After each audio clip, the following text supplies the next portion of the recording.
primero, buenas tardes a todas y todos.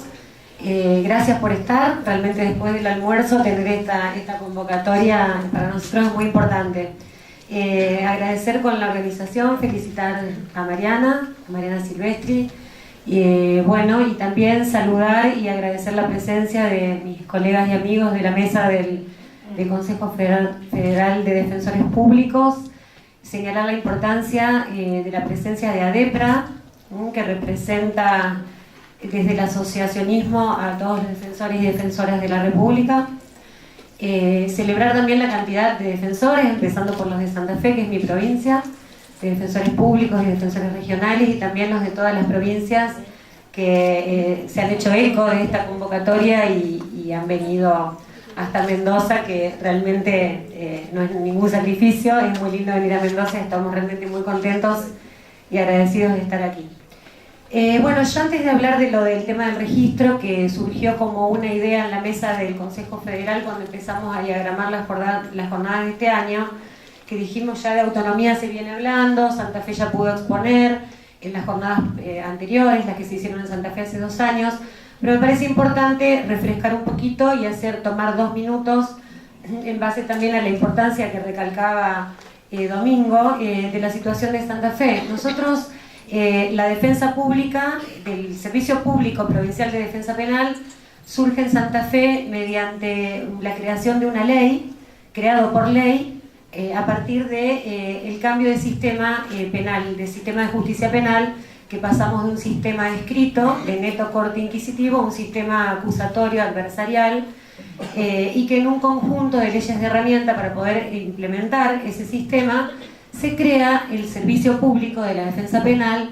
que como su nombre lo indica no es un ministerio, es un servicio. A nosotros nos gusta que sea un servicio porque creo que es una forma también de marcar la autonomía, de no ser un ministerio del Estado, sino que ser un servicio. Me parece que nos liga más, en una forma más directa, con el ciudadano, con el usuario, no solamente los ciudadanos.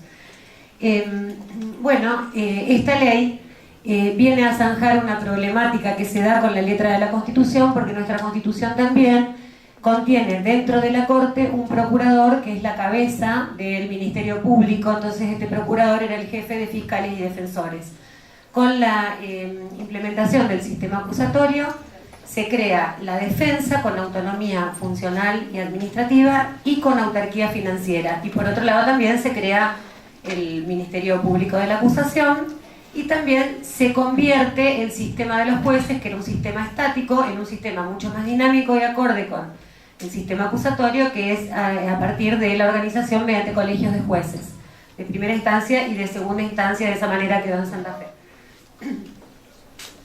Bueno, es decir que vamos bastante bien, estamos en una etapa todavía fundacional. Esta es la segunda gestión. Los que estamos en la cabeza, que serían los 5 defensores regionales y la defensora provincial, duramos 6 años en nuestros cargos, y los defensores regionales que pueden volver a postularse tienen que volver a rendir un concurso. En el caso mío no, es un periodo que es definitivo y no se puede repetir. Domingo no leyó mi currículum, que yo antes de ser defensora fui jueza, fui abogada, fui secretaria y fui jueza durante 11 años de primera instancia y los últimos 4 de Cámara Penal.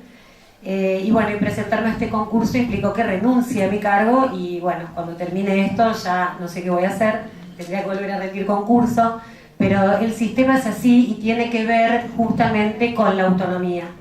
y tiene que ver con una serie de conceptos que hacen justamente a la esencia del sistema, y entre ellos lo dinámico de los cargos, sobre todo de la jefatura. El tema que, bueno, últimamente en la provincia de Santa Fe estuvo en debate, pero no salió aprobado por diputados, la posibilidad de una reforma constitucional, que en el proyecto que el Ejecutivo envía a la legislatura está contemplada la defensa ya fuera de lo que es el Poder Judicial como un órgano extrapoder. No obstante, nosotros tenemos bastante acomodadas las cosas. La autonomía, si bien costó institucionalmente, el Poder Judicial la respeta, la reconoce. Nosotros tenemos lo que es importante, además de la autonomía funcional, la autarquía financiera, tenemos nuestro propio presupuesto, que si bien pasa por la Corte, pasa pero como un mero paso, nada más, porque solamente la partida que tiene que ver con personal está ligada a la Corte. Todo lo demás está en nuestras manos, como nosotros diagramamos, proyectamos y proponemos nuestro presupuesto, que lo mandamos al Poder Ejecutivo vía Corte, pero con nuestras propias necesidades y prioridades y con la política que programamos nosotros. En lo que nosotros estamos un poco atrás de la mayoría de las provincias y que creo que estamos a mitad de camino, es que nuestro servicio es únicamente para el sistema de justicia penal. Nosotros no tenemos la defensa civil ni la de las otras áreas en donde se manejan situaciones de demanda, de necesidad de muchas personas que están en situación de vulnerabilidad, que atraviesan diversas situaciones de vulnerabilidad, las mismas que identifican las reglas de Brasilia, y que nosotros advertimos que coinciden con las personas que demandan el servicio en el ámbito de defensa penal. Nosotros en el día a día, los defensores, tanto los que están digamos, dispuestos en la organización que tenemos en cada una de las regionales para atender el tema de los juicios, como los que están en la parte de ejecución, que hay que recorrer un poco más las cárceles, somos requeridos e interpelados por los usuarios de la defensa pública penal por diversas situaciones que tienen que ver justamente con la situación de vulnerabilidad. A mi entender urge la necesidad de convertir a la defensa en una defensa integral para poder armonizar mucho más los distintos sectores de la justicia, para poder dar una respuesta mucho más completa, más adecuada, para poder lograr que la persona, que generalmente, como les decía, el que está en el sistema penal, esa misma persona o su familia, su entorno, ha sido también demanda del sistema de defensa civil, que sigue perteneciendo al procurador aún. Y entonces esto redunda en que la persona vaya de una puerta a otra y que en algún momento se sienta perdida y no sepa a dónde ir a requerir la ayuda que necesita en la defensa, en el resguardo de sus derechos. Creo que las reglas de Brasilia, más allá de que identifican distintos grupos, son grupos que están muy ligados entre sí, que muchos están atravesados por muchas situaciones de vulnerabilidad, y con eso son generalmente los que nos manejamos nosotros, los que estamos en la defensa pública, tanto penal como civil. Así que, bueno, esas serían las dos cosas que todavía podríamos esperar. La reforma constitucional, que hoy por hoy no es necesaria para nosotros, o sea, no es esencial porque ya estamos trabajando en forma autónoma, pero sí es de esperar una reforma legislativa que convierta la defensa en un servicio público de defensa integral. Así que, bueno, ahora vamos así a tomar, por favor, doctora Nora, gracias, el tema que habíamos propuesto, porque creo que tiene mucho que ver con la autonomía. Es algo que es una característica de la autonomía, o es una herramienta que viene a reflejar la autonomía de la defensa frente al propio Estado, como bien lo señalaba Mingo, porque nosotros como defensa pública somos quienes podemos llegar a denunciar al propio Estado y a poner en evidencia falencias que tienen que ver con la organización estatal, sobre todo con áreas del Ejecutivo, y que se reflejan muy crudamente en los lugares de encierro. Para eso la defensa pública, que es proactiva, en el año 2012 creó el registro, se llamaba Registro de Torturas, Malos Tratos Policiales y penitenciarios, y todo tipo de tratos crueles, inhumanos y degradantes y demás afectaciones a derechos humanos. Nosotros el año pasado le hicimos una pequeña modificación y le cambiamos el nombre, lo tradujimos en, como decía la primera filmina, para no... Registro Provincial de Violencia Institucional y demás afectaciones a los derechos humanos. La función principal de este registro, como dice la filmina, es identificar, describir y analizar los hechos y situaciones que involucren violaciones a derechos humanos por parte de funcionarios, funcionarias y agentes del Estado, ya sea del ámbito policial, penitenciario, de salud, inclusive agentes judiciales, y tomar razón de esto. A ver, la defensa pública, según está constituida por nuestra ley, que es la 13.014, tiene básicamente tres funciones. Una función que es la de brindar defensa técnica, lo podremos resumir en todo imputado que lo requiera, ya sea desde que una persona es señalada como posible autor de un delito hasta el cumplimiento de la pena de una persona que ya es condenada. La defensa técnica es la que hacemos a través de los defensores públicos, que son los que están en los juicios, atendiendo las causas, como hoy decía Mariana, como si fuese un buffet, digamos, un estudio, con los estándares de la defensa pública, por supuesto, sin poder elegir, aceptando todo tipo de defensa y con todo lo que ustedes muy bien conocen.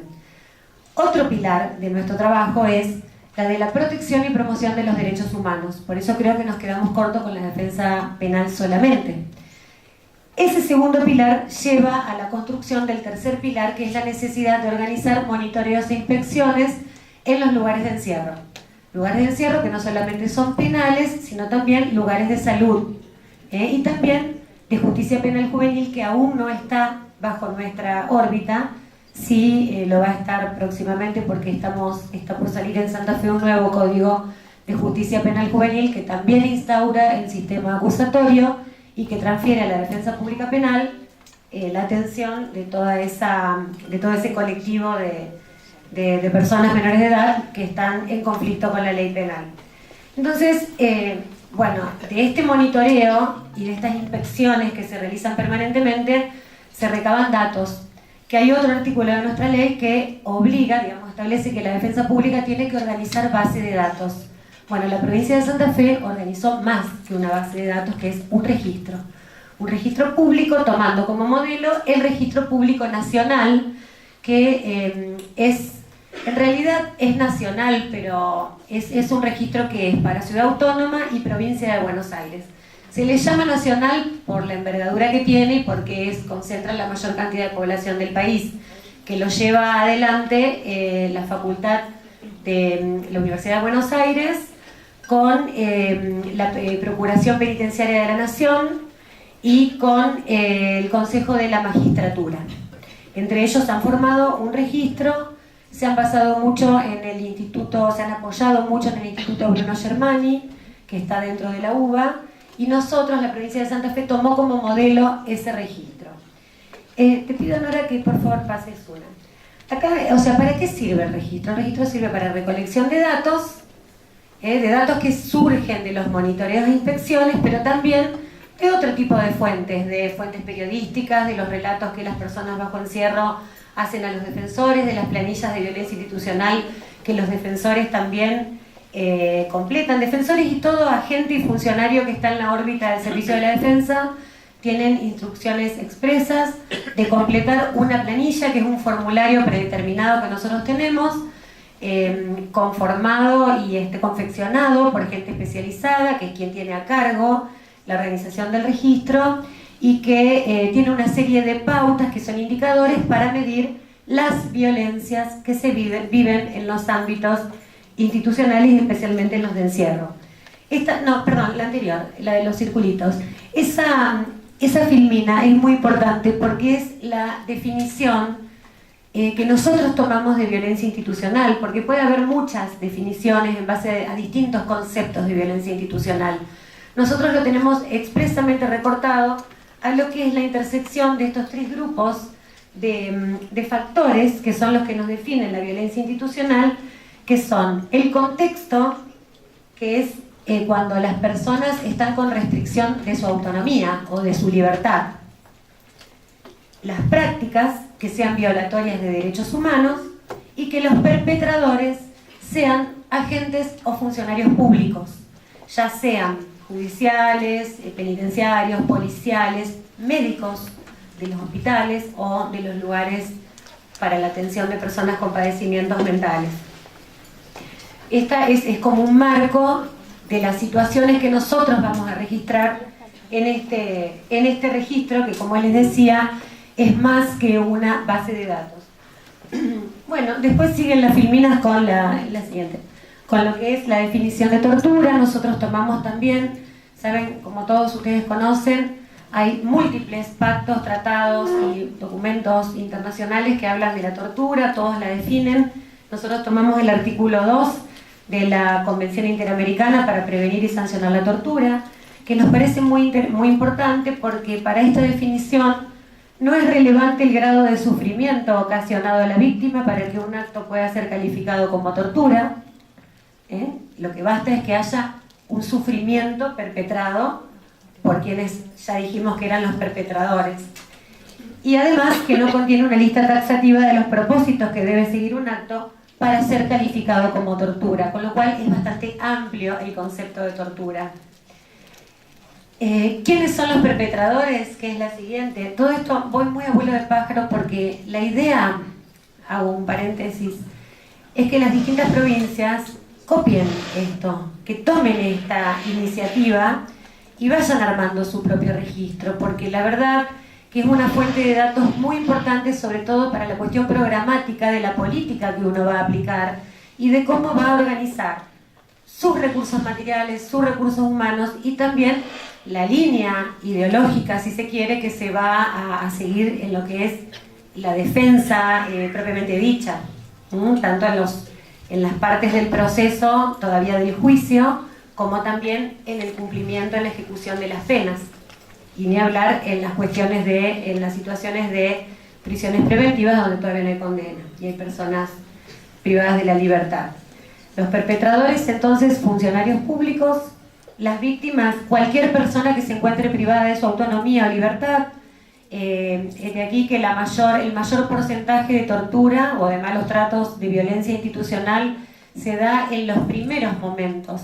del contacto de la persona con el sistema penal, digamos, que es en el momento de la aprehensión, cuando es detenida la persona. Los mayores perpetradores, según las estadísticas que podemos tener gracias al registro, son policías. Es la policía. Bueno, ¿y quiénes pueden comunicar un acto de tortura? Tanto la víctima, como los familiares de la víctima, como testigos, familiares y amigos. Ahora, por favor, el video. Mientras les voy mostrando algunas fotos que son tomadas por nosotros en nuestra función de monitoreo y de inspecciones que realizamos a los centros de detención de la provincia. Nosotros tenemos una provincia grande. El año pasado recorrimos 16 centros de detención y vamos recabando datos. Tenemos como una doble intervención a través de un monitoreo y de inspecciones. Las inspecciones de pronto son como más pautadas, se avisa, pero el monitoreo generalmente es sin previo aviso. Lo hacemos de las dos modalidades. La no pautada, es decir, la sorpresiva, nos permite evaluar la realidad de la situación. Llegamos, nos acreditamos y entramos. Generalmente vamos varias personas, ingresamos, les pedimos al servicio penitenciario que nos deje hablar a solas con los internos para que ellos puedan expresarnos las situaciones que viven. Tomamos nota de esto. También relevamos todo lo que es las cuestiones de infraestructura que hacen a malos tratos de una manera sistemática, que tienen que ver con la vida que se lleva adentro de las cárceles. Yo sé que ninguno de ustedes, porque los defensores, la gran mayoría conocemos las cárceles por dentro, no se van a asustar de ver esto y la mayoría de las provincias atravesamos por situaciones parecidas. Debo decir que en la provincia de Santa Fe se viene invirtiendo mucho dinero en el sistema carcelario, pero no obstante, con la superpoblación carcelaria, con la selectividad del sistema penal y con una serie de factores que todos conocemos muy bien, es muy difícil paliar la problemática de lo que significa vivir en el encierro y de las condiciones paupérrimas que se vive adentro de las cárceles, sumado a cuestiones que tienen que ver con la no cobertura total de las demandas de cuestiones de salud, alimenticias, recreación, visitas, contacto con los familiares, etc. Bueno, creo que las imágenes hablan por sí solas y yo mientras tanto les puedo decir que, volviendo al tema, las visitas pautadas también tienen su valor, porque cuando uno acuerda la visita, tiene el plus que cuando uno llega se preocuparon por arreglar algunas cosas que si no hubiesen sabido de la visita no estarían hechas. Entonces utilizamos los dos mecanismos. Bueno, nuestro informe acabamos de subir a la página, que es www.sppdp, que son nuestras iniciales, .gov.ar, el informe del año pasado. El año pasado se registraron 453 víctimas de violencia institucional que engloba todo tipo de práctica, por eso hice esa filmina con los círculos, ¿no es cierto? Y en ese informe no solamente están las estadísticas y los cuadros, sino que también se incorpora toda una información que es de carácter sociológico, tiene un análisis que trasciende un poco lo que es la mirada desde el derecho, y va explicando y nos va dando los distintos tipos de tortura que puede haber, cuáles son las de mayor, que se registra mayor número en la estadística, que son los golpes y golpizas, pero también hay otras que tienen que ver con los malos tratos o con la tortura psicológica, que tiene que ver con el armado de causas, las amenazas, y que llevan a que los hechos de violencia son muchísimos más que los que nosotros registramos, y que además los que nosotros registramos son muchísimos más que los que se denuncian, porque nosotros en el registro tenemos que respetar la confidencialidad de los relatos, y cuando la persona que nos transmite, que nos hace el relato y llenamos la ficha, nos cuenta y nos dice que no quieren ser denunciantes ni que se sepa su nombre porque tienen miedo a las represalias, nosotros eso lo tenemos que cumplir y darles una garantía. No obstante, mucha gente también, al ver que existe esta acción desde la defensa pública, también se anima porque nos ven ir a las cárceles. Nosotros vamos permanentemente con este doble sistema de monitoreo de inspecciones. Tenemos una marcada presencia de la defensa pública dentro de las cárceles porque creemos que es una forma genuina de conocer la realidad, de recabar la demanda de los internos, con toda las particularidades. Mañana va a haber un panel donde se va a hablar de la situación de niños en situación de cárcel. Nosotros lo tenemos muy en claro porque tenemos 2 penales grandes de mujeres, podemos ver las diferencias que hay, cómo se vive distinto, tanto el varón como la mujer, la vida intramuros. Hacer un control permanente, poder hacer las denuncias. Por un lado la denuncia cuando corresponde, pero antes de la denuncia tenemos una fuerte gestión de pedir, de llamar, de presentar notas, de requerir informes al Poder Ejecutivo permanentemente, y también el planteo de habeas corpus, no solamente individuales para casos particulares, sino también habeas corpus colectivos, en donde vamos logrando que se vayan por lo menos poniendo en agenda del Estado provincial determinadas situaciones. Por ejemplo, se logró que se mude un penal de mujeres, el de Rosario, que estaba en una vieja comisaría que tenía peligro de derrumbe, con un habeas corpus de la defensa pública, con un perito propuesto por la defensa, arquitecto, se dictaminó que tenía peligro de derrumbe, además de un polirrubro de deficiencias que incidían notoriamente en la vida de las internas y en hechos de violencia, tanto entre ellas como entre ellas y el servicio penitenciario, justamente por las condiciones edilicias.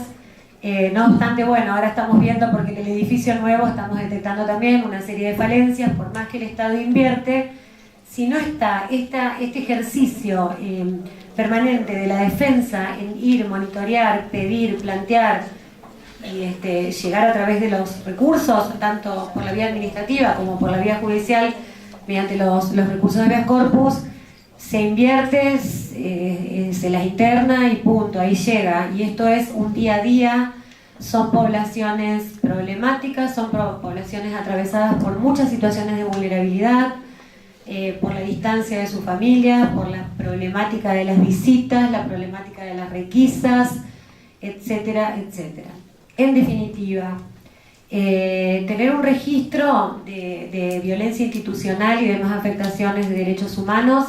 es un plus, es una herramienta muy útil, permite elaborar estadísticas, permite programar política, permite plantear recursos con una base de datos que además es pública, está subido a la página,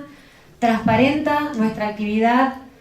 nos sirve como herramienta porque al ser público el periodismo también se hace eco de esto, el Poder Ejecutivo también lo puede ver y se ve compelido, y no solamente queda en un recurso, sino que es algo que se hace expreso y palpable. El registro contiene un anexo fotográfico, donde nosotros acá hicimos una selección de algunas que nos pareció que no eran tan fuertes por ahí como para mostrar y que creemos que hay un común denominador en todas las cárceles del país. También con la problemática de los federales, nosotros en Santa Fe tenemos 500 más o menos presos federales, en total tenemos 6.000 presos, de los cuales son 5.800 varones y 170 mujeres, y tenemos casi 500 federales que están todos, la mayoría, en una sola cárcel, que es la Unidad 1 en Coronda,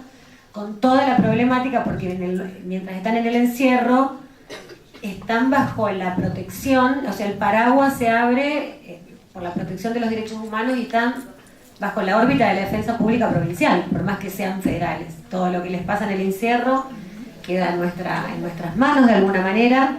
Lo mismo pasa con las mujeres, porque hay muchas que son de origen federal. Saben que una de las causas que lleva a delinquir a las mujeres tiene que ver con situaciones de violencia, de pobreza, y que muchas veces las vincula con el narcomenudeo, así que son federales. Santa Fe es federal el narcomenudeo, por suerte, hasta ahora, y nos venimos oponiendo a que se lo desfederalice y que quede en nuestra provincia. Así que bueno, era un poco mostrarles a las demás provincias, alentarlas a que lo armen al registro. No es difícil armarlo, con un par de personas esto se hace. Uno que lo lleve adelante generalmente tiene que ser un sociólogo y una persona que se encargue de ir registrando esos datos para ir dando las estadísticas. Los invito a que lo vean, a que lean nuestro informe, porque de ahí van a sacar mucha letra conceptual para poder armar sus propios registros, y que tomen como ejemplo y que nos ponemos a disposición para cualquier consulta que sea necesaria. Muchas gracias.